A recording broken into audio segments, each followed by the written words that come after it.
పసుపు తాడు ఒకటే మహాభాగ్యమై బ్రతుకుతుంది పడతి పతే లోకమై. మగని మంచి కోసం పడే ఆర్తిలో సతిని మించగలరా మరే ఆప్తులు. ఏ పూజ చేసినా ఏ నోము నోచినా ఏ స్వార్థము లేని త్యాగం భార్యగా రూపమే పొందగా.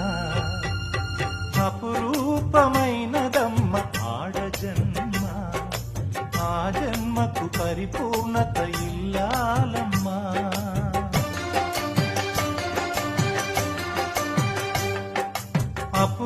అపురూపమైనదమ్మ ఆడజన్మ, ఆ జన్మకు పరిపూర్ణత